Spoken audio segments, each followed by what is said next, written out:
राम मंदिर के धर्म ध्वजा पर पाकिस्तान की टिप्पणी को लेकर के भारत का करारा जवाब। जो देश गर्त में वो हमें उपदेश न दे, पाकिस्तान अपने मानवाधिकार के रिकॉर्ड पर दे ध्यान। शंघाई एयरपोर्ट पर भारतीय महिला के डिटेंशन का मामला गरमाया। विदेश मंत्रालय ने फिर से कहा, अरुणाचल हमारा अभिन्न हिस्सा, इस पर बेतुके कमेंट्स बर्दाश्त नहीं किए जाएंगे। संसद की रणनीति को लेकर के ग्रुप ऑफ मिनिस्टर्स की बैठक, रक्षा मंत्री राजनाथ सिंह के घर पर हुई बैठक। केंद्रीय कैबिनेट की बैठक में कई योजनाओं को मिली मंजूरी। पुणे मेट्रो के फेज 2 को मिली हरी झंडी।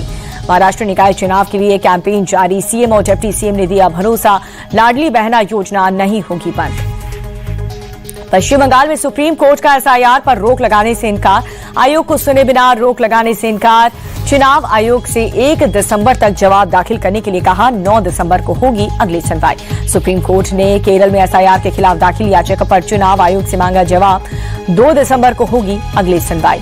तमिलनाडु में एसआईआर मामले पर भी सुप्रीम कोर्ट में हुई सुनवाई। 4 दिसंबर को होगी अगली सुनवाई।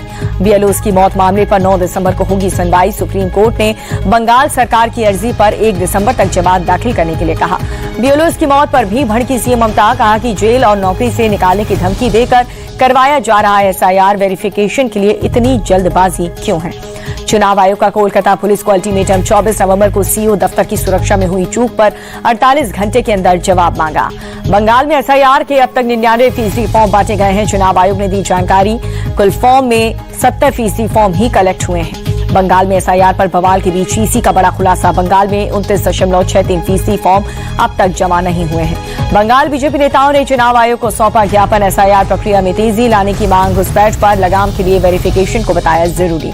3 दिसंबर को मुर्शिदाबाद जाएंगी ममता बनर्जी। मुर्शिदाबाद में भी एसआईआर के खिलाफ प्रोटेस्ट मार्च निकाल सकती है ममता।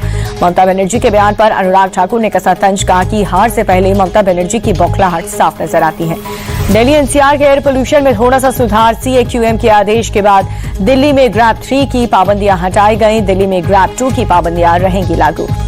दिल्ली में ग्रैब 2 की पाबंदियां रहेंगी लागू। 50% कर्मचारियों के लिए वर्क फ्रॉम होम और स्कूल में हाइब्रिड मोड की सुविधा।